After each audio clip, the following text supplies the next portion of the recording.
बाजार के मौजूदा हालात पर चर्चा के लिए चलते हैं एक्सपर्ट के पास। और आज हमारे साथ चर्चा के लिए मौजूद हैं फिनएथिक वेल्थ सर्विसेज के director and CEO Vivek Kumar Negi ji. Vivek sir, आपका बहुत बहुत स्वागत है मनी9 पर। बहुत धन्यवाद अपना समय देने के लिए आज हमें।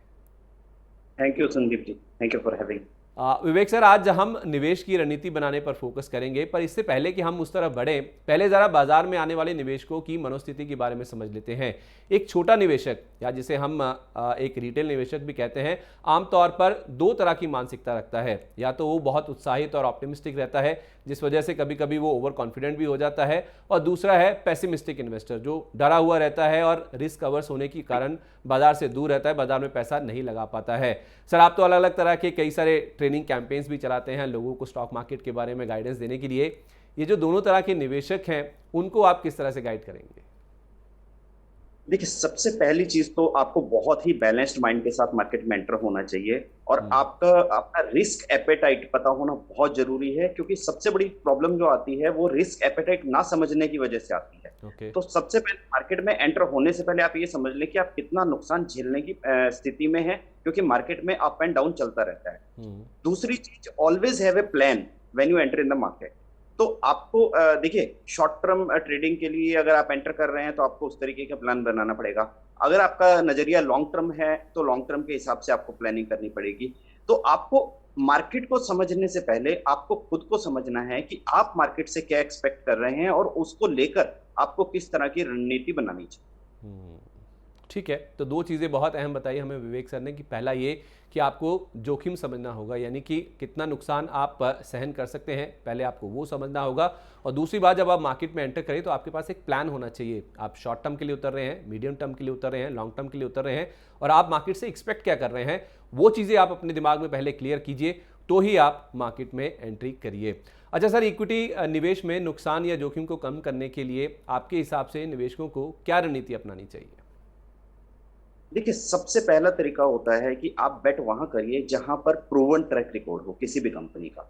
जो बड़े ब्रांड्स हैं, जहां पर आपने देखा है कि पिछले 10 साल, 15 साल, 20 साल से कंपनीज अच्छा परफॉर्म कर रही हैं, तो आपका एक मेजर चंक जो इन्वेस्टमेंट का है वो लार्ज कैप और प्रूवन ट्रैक रिकॉर्ड वाली कंपनीज के अंदर जाना चाहिए, और शुरुआत आपको इन्वेस्टमेंट की वहीं से करनी चाहिए। फिर एक छोटा हिस्सा आप मिड कैप और उसके बाद स्मॉल कैप कंपनीज के अंदर डाल सकते हैं, वो भी लेकिन किसी सलाहकार की सलाह लेकर, या फिर अपनी रिसर्च करने के बाद ही आप छोटी कंपनियों में पैसा डालें। तो सबसे पहले आपको लार्ज कैप्स यहाँ पे फोकस करना है। आपके जो निवेश का बड़ा हिस्सा है वो लार्ज कैप्स में जाना चाहिए, उसके बाद मिड कैप, और आखिर में आपको स्मॉल कैप, जो कि सबसे ज़्यादा जोखिम वाले, सबसे ज़्यादा उठापटक वाले होते हैं, वहाँ पे आपको निवेश करना चाहिए। और कोई भी आप अगर रणनीति बाजार में अपनाते हैं, कोई भी निवेश करते हैं, तो उससे पहले आप अपना जो एक निवेश सलाहकार हैं उनसे एक बार राय, एक बार परामर्श जरूर ले लें कि किस स्टॉक में, किस कंपनी में आपको निवेश करना चाहिए, और खास तौर पे उन कंपनियों में निवेश करना चाहिए, जैसे हम विवेक सर बता रहे हैं, जिनका प्रूवन ट्रैक रिकॉर्ड हो। प्रूवन ट्रैक रिकॉर्ड मतलब कि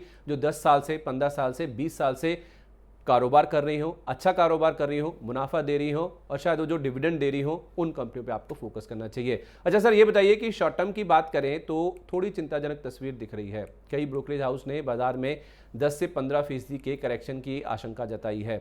आपको क्या लगता है सर कि बाजार की जो मौजूदा तेजी है ये कब तक टिक सकती है? क्या ये बेयर रैली तो नहीं है, जैसे हम ज़्यादातर लोग जो है आशंका जता रहे हैं? और छोटी अवधि के जो निवेशक हैं उनको किस तरह से इस मार्केट में फिर ट्रेड करना चाहिए? संदीप जी, देखिए, मैं एग्री करता हूं आपकी इस बात से कि छोटी अवधि के नजरिए से डेफिनेटली रिस्क रिवॉर्ड फेवरेबल नहीं है इस समय मार्केट में।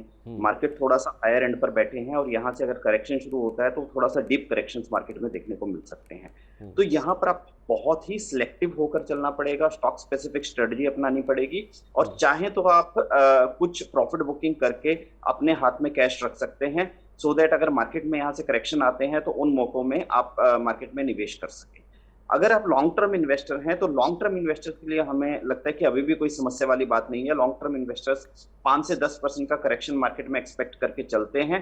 हालांकि अब का पोटेंशियल यहाँ से काफी अच्छा दिखता है, जैसे हमने लास्ट टाइम भी डिस्कस किया था कि सेंसेक्स में 1 लाख का टारगेट लेकर आप चल सकते हैं बाय द ईयर 2025।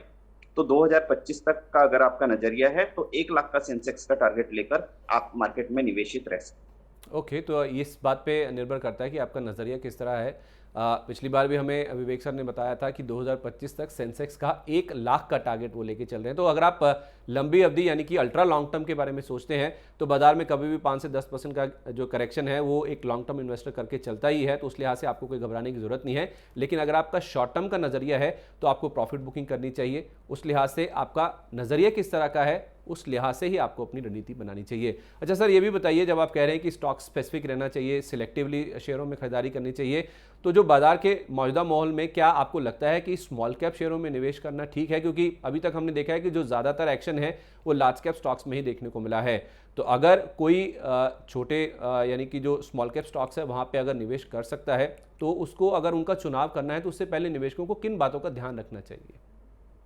देखिए, मैं 5 यहाँ पर आपको मंत्र देता हूँ इन्वेस्टमेंट्स के, जिनको फॉलो करके आप अच्छे स्टॉक्स पिक कर सकते हैं। सबसे पहले देखिए कि quality of A company matters more than any news flow, और कंपनी के जो रिजल्ट्स होते हैं उससे ज्यादा मैटर करता है कि कंपनी की क्वालिटी किस तरीके की है। ठीक है। तो सबसे पहला फोकस आपका होना चाहिए क्वालिटी के ऊपर। उसमें सबसे पहली चीज आप देख सकते हैं बिजनेस मॉडल कंपनी का किस तरीके का है, क्या वो आने वाले समय में अच्छा रहेगा, क्या लोगों में उस बिजनेस मॉडल को लेकर डिमांड बनी रहेगी, और पीछे कंपनी ने किस तरह का परफॉर्मेंस दिया है। तो सबसे पहले बिजनेस मॉडल।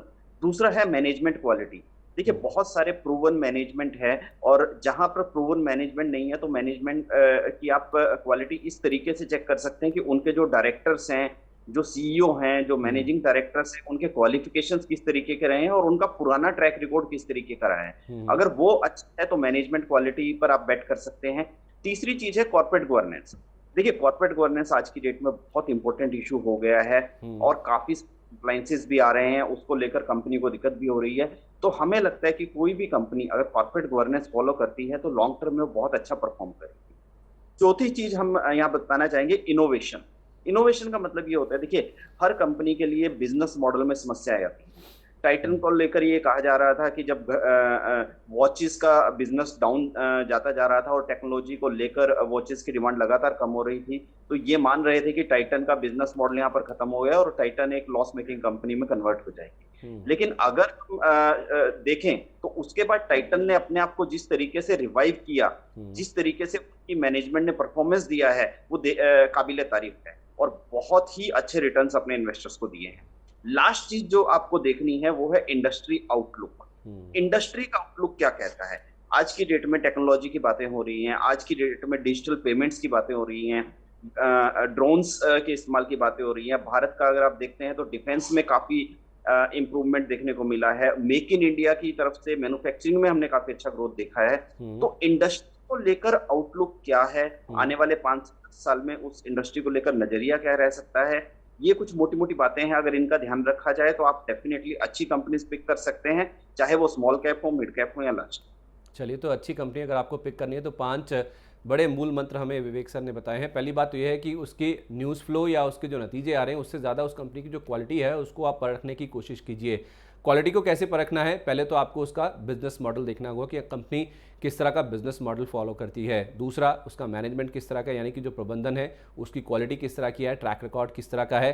फिर उसके बाद आपको ये देखना होगा कि उस कंपनी का जो कॉर्पोरेट गवर्नेंस है, ये एक बहुत बड़ा इशू है जो कि काफ़ी सारी कंपनियों के साथ होता है, और जैसे ही ये इशू होता है उसके बाद हम देखते हैं कि शेयरों में काफ़ी ज़्यादा नीचे की ओर एक्शन देखने को मिलता भी है। साथ ही आप ये भी ध्यान रखिए कि क्या समय के साथ साथ जिस कंपनी में आप निवेश कर रहे हैं वो क्या तब्दील हो रही है, इनोवेशन की उसका फोकस है, और दूसरा जिस इंडस्ट्री में वो ऑपरेट करती है, जिस सेक्टर में वो है, उसका आउटलुक किस तरह का है अगले 5 से 10 साल का। ये कुछ 5 बड़ी बातें हैं जिसका ध्यान अगर आप रख लें तो आपको शेयर चुनने में और मुनाफा कमाने में शेयर बाजार में काफ़ी ज़्यादा मदद मिलेगी।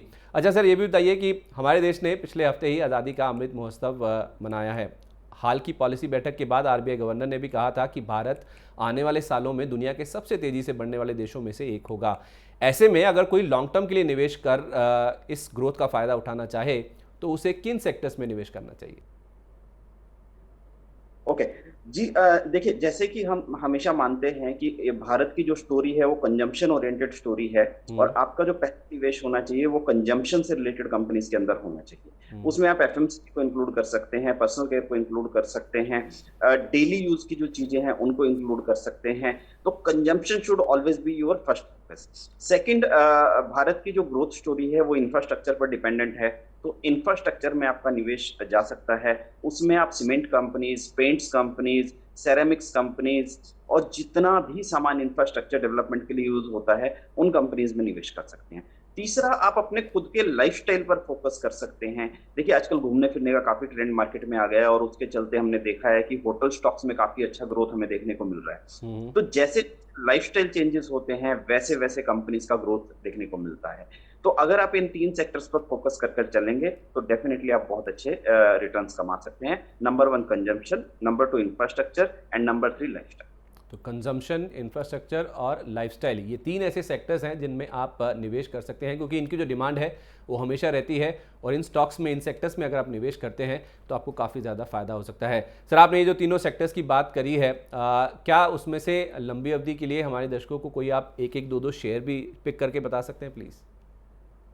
देखिए, हालांकि शेयर्स पर राय देना का मेरा अधिकार नहीं है, लेकिन जो भी मैं राय दे रहा हूँ ये जस्ट मेरी नॉलेज और रिसर्च के बेसिस पर है। किसी भी तरह की इन्वेस्टमेंट एडवाइस हम नहीं दे रहे हैं यहाँ पर। तो कुछ हम लोग उनको जो पसंद है वो उनके मैं नाम ले देता हूँ। जैसे हिंदुस्तान यूनिलीवर एक टॉप की एफएमसीजी कंपनी है, बहुत अच्छा परफॉर्मेंस देखने को मिला है। डाबर पर आप नजर बनाकर रख सकते हैं, कोलगेट पर आप नजर बनाकर रख सकते हैं।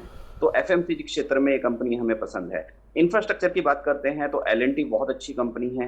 अंबुजा सीमेंट्स का परफॉर्मेंस बहुत अच्छा देखने को मिल रहा है। सेरामिक्स के अंदर आप चले जाइए तो सोमानी सेरामिक्स एक कंपनी है जहां पर काफी अच्छा परफॉर्मेंस हमें देखने को मिला है। और लाइफस्टाइल की अगर बात करते हैं, जैसे कि मैंने आपको एग्जांपल दिया कि होटल स्टॉक्स में हमारा रुझान काफी पॉजिटिव बना हुआ है, तो आप इंडियन होटल्स देख सकते हैं, लेमन ट्री होटल्स देख सकते हैं। उसके अलावा जो कंपनीज टूर्स एंड ट्रेवल से रिलेटेड है, जैसे कि महिंद्रा हॉलीडेज की बात कर लेते हैं, या फिर तो खाने पीने से रिलेटेड कंपनी है देवयानी इंटरनेशनल, जुबलेंट फूड की बात कर लेते हैं, तो ये कंपनीज हमें बहुत पसंद। तो 3 सेक्टर्स हैं जिसमें एफएमसीजी की बात की गई है, इंफ्रास्ट्रक्चर की बात की गई और साथ ही साथ लाइफस्टाइल। इनमें जो स्टॉक्स बताए गए हैं उसमें आप HUL, डाबर, कोलगेट, ये एफएमसीजी स्पेस से हैं। इंफ्रास्ट्रक्चर स्पेस से हमें विवेक सर बता रहे हैं कि उनको L&T पसंद है और उसके साथ साथ जो खपत से रिलेटेड स्टॉक्स हैं उसमें इंडियन होटल्स उनको पसंद है, जुबलेंट फूड वर्क्स हुआ, देवयानी इंटरनेशनल हुआ। ये कुछ ऐसे स्टॉक्स हैं इन तीनों ही सेक्टर्स में से जो कि लंबी अवधि के नज़रिए से अगर आप होल्ड करते हैं, खरीदारी करते हैं, तो आपको काफ़ी अच्छा मुनाफा हो सकता है।